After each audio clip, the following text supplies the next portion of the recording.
नमस्कार, मी सुमित शंकर सावंत आणि तुम्ही पाहताय TV9 मराठी। या बातमीपत्रामध्ये आपण संपूर्ण दिवसभरातल्या 36 जिल्ह्यातल्या महत्त्वाच्या 50 बातम्यांचा घडलेला आढावा घेऊयात। इंदापूरचे आमदार दत्तात्रय भरणेंना चोरट्यांनी गंडवलंय। अपघातासाठी मदत म्हणून फोनवरून भावनिक साथ घालत 15,000 रुपयांना गंडवलंय। अपघाताची ही चौकशी करता कुणाचाच अपघात न झाल्याची माहिती समोर। नांदेडमध्ये हिमायतनगर कृषी उत्पन्न बाजार समितीच्या संचालक मंडळ आणि व्यापाऱ्यांमध्ये धक्काबुक्की झाली। बाजार समितीच्या गाळीबापावरून झालेल्या या वादामध्ये धक्काबुक्कीत रूपांतर पाहायला मिळाले। छत्रपती संभाजीनगरच्या गॅलेक्सी हॉस्पिटलमध्ये मंत्री उदय सामंत आणि खासदार संदीपान भुमरेंनी घेतली जरांगींची भेट। गॅलेक्सी हॉस्पिटलमध्ये जात दोघांकडूनही जरांगींची विचारपूस।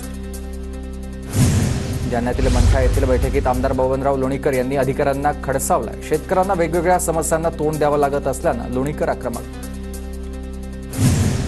सिंधुदुर्गच्या कणकवलीमध्ये शिवसेना शाखेबाहेर उदय सामंत, किरण सामंत यांचे फोटो असलेले बॅनर झळकलेत। वक्त आने दो, जवाब भी हम देंगे और हिसाब भी लेंगे बॅनरवरील आशानं चर्चांना उधाण आलंय। चंद्रपूरच्या खासदार प्रतिभा धानोरकर यांच्याकडून जनसामान्यांच्या कामाला सुरुवात। लोकसभा निवडणूक आल्यानंतर चंद्रपूरच्या कार्यालयात जनता दरबारमध्ये नागरिकांची मोठी गर्दी। जय शिवसंग्राम संघटना विधानसभेला आता राज्यात 5 जागा लढवणार आहे। जय शिवसंग्राम संघटनेचे अध्यक्ष रामहरी मेटे यांची माहिती। तर महायुतीने संधी दिल्यास विधानसभा लढवणार, रामहरी मेटेंनी व्यक्त केली इच्छा। यवतमाळमध्ये रेल्वेसाठी भूसंपादन झालेल्या शेतकऱ्यांच्या पालकमंत्री संजय राठोड यांनी जाणून घेतल्या समस्या। वर्धा ते नांदेड या विदर्भ ते मराठवाड्याला जोडणाऱ्या प्रकल्पासाठी जमिनींचं भूसंपादन।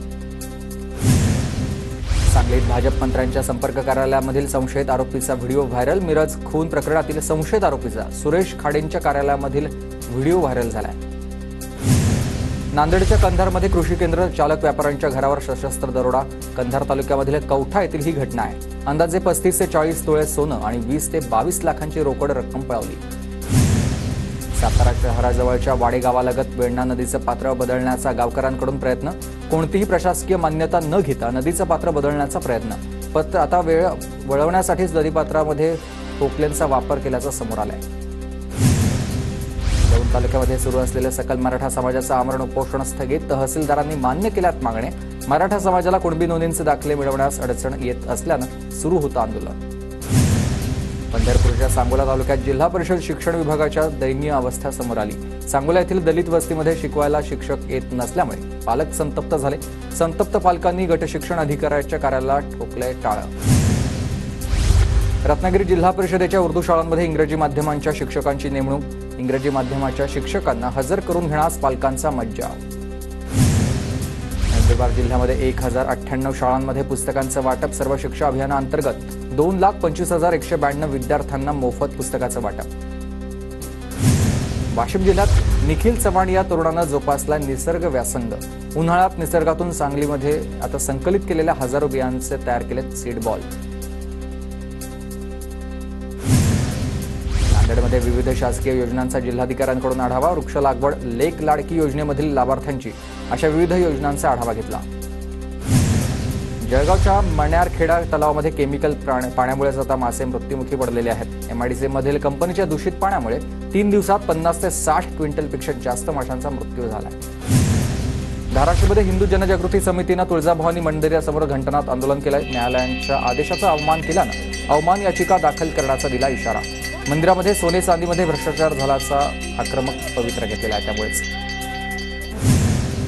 नंदुरबार जिल्ह्यातील धडगाव शहरामध्ये मोठी वाहतूक कोंडीमध्ये 1 तासाहून अधिक काळासाठी रुग्णवाहिका अडकलेली पाहायला मिळाली। नांदेड जिल्हा प्रशासन आपत्ती व्यवस्थापनासाठी सज्ज। जिल्ह्यातील 361 पूरप्रवण गावं असल्यानं आता प्रशासनाकडून गाव पातळीवर सुरक्षिततेच्या सूचना। कल्याण शहरात महावितरणच्या कारभाराविरोधात आता शिवसेनेची महावितरणच्या कार्यालयावर धडक। दरवर्षी आकारण्यात येणाऱ्या सिक्युरिटी डिपॉझिट वारंवार खंडित होणाऱ्या वीज पुरवठ्यामुळे महावितरणला सूचक इशारा। हिंगोली जिल्ह्यात मुसळधार पाऊस। रामेश्वर तलावालगतचा पर्यायी रस्ता पावसाच्या पाण्यामुळे वाहून गेलाय। नागरिकांचे मात्र हाल। अहमदनगरच्या नेवासा तालुक्यातील चांदा बऱ्हाणपूर रोडची मागील 4 वर्षांपासून दुरवस्था। पावसाळ्यात शालेय विद्यार्थ्यांची आणि परिसरातील नागरिकांचे हाल झालेत। वारंवार तक्रार करून देखील प्रशासनाला जाग नाही। वाशिम शहरात पहिल्याच पावसात रस्त्यावर पाणी साचलंय। रस्त्यावर पाणी साचल्यानं नागरिकांकडून संताप व्यक्त।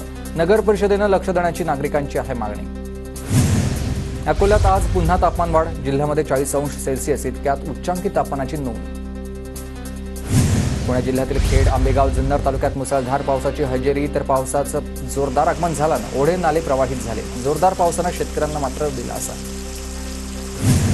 वाशिमच्या मंगरुळपीर तालुक्यात वादळी वाऱ्यासह जोरदार पावसाची हजेरी, मुसळधार पावसाचा शेतीला मोठा फटका, तर वादळी वाऱ्यामुळे सौर कृषी पंपाचं मोठं नुकसान. नांदेड तालुक्यातील इसापूर कालव्याचं काम अपूर्ण राहिल्यानं शेतकऱ्यांच्या शेतामध्ये पाणी, शेतकऱ्यांच्या शेतात पाणी शिरल्यानं तळ्याचं स्वरूप, पेरणी सोडून मच्छीपालन करावं का, शेतकऱ्यांचा संतप्त सवाल. पुण्याच्या इंदापूरमधील कांदल गावामध्ये वादळी वाऱ्यामुळे तोंडल्याची शेती जमीनदोस्त झाली, शेतकऱ्याचं मोठं नुकसान, पंचनामा करून नुकसान भरपाई देण्याची मागणी.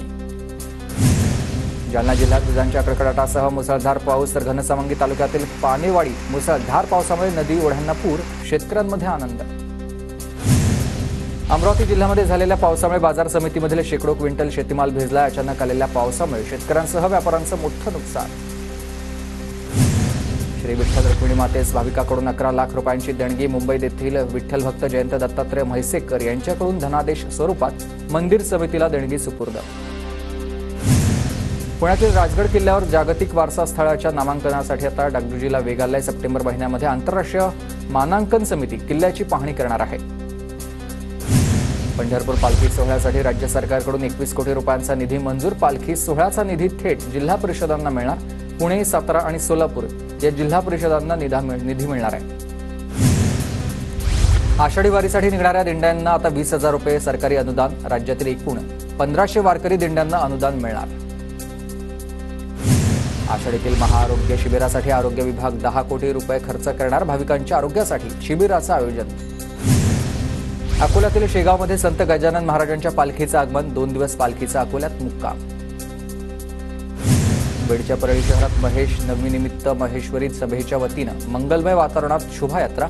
मोंढा मैदानामधील संकटमोचन हनुमान मंदिरापासून शहरातील प्रमुख मार्गावर यात्रेचं आयोजन. पंढरपूरकडे जाताना रुक्मिणीच्या पायदळी पालखीचं आमदार रवी राणांकडून जल्लोषात स्वागत. टाळ मृदुंगाच्या तालात आमदार रवी राणा तल्लीन झाले. अमरावती जिल्ह्यात बियाण्यांची दरापेक्षा जास्त भावानं विक्री करणाऱ्या कृषी केंद्रावर कारवाई. कृषी माल विकताना आढळली अनियमितता. 17 कृषी केंद्रांचे परवाने रद्द. वाशिममधील रिसोड कृषी उत्पन्न बाजार समिती 22 जूनपर्यंत बंद. शेतकऱ्यांना मालाचे पैसे वेळेत देता येत नसल्यामुळे बाजार समिती बंद. शेतकऱ्यांना आर्थिक फटका बसण्याची शक्यता.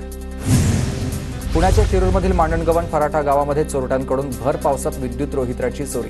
नवीन रोहित्र टाकण्याची शेतकऱ्यांची मागणी.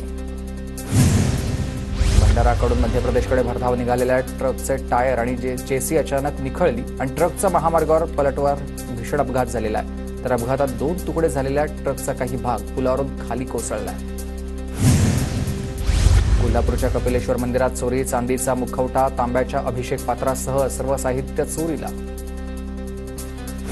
गोंदियातील आमगाव शहरात शेअर मार्केटच्या नावाखाली करोडोंची फसवणूक. 2 भावांनी 5 लोकांना फसवल्याची तक्रार दाखल. दोघांना 19 तारखेपर्यंत पोलीस कोठडी. कोल्हापुरात कोयना एक्सप्रेस खाली आल्यानं 2 महिला आणि एका मुलीचा मृत्यू. रुळावरून चालत असताना दुर्घटनेची शक्यता. ही घटना अपघात की आत्महत्या? शहापुरी पोलिसांकडून तपास सुरू आहे. गोंदियाच्या आमगावमध्ये वाळू तस्कराकडून तहसीलदाराच्या ड्रायव्हरला शिवीगाळ करत मारहाण. टिप्पर पकडल्याच्या वादातून तहसीलदारांना धमकी. आमगाव पोलीस ठाण्यात गुन्हा दाखल. नागपुरात गेल्या 4.25 वर्षात 2338 आर्थिक गुन्हे. 50 लाखांपेक्षा जास्त रक्कम असलेल्या 157 गुन्ह्यांची नोंद. मात्र केवळ 15 गुन्ह्यात शिक्षा. माहितीच्या अधिकारामधून वास्तव समोर.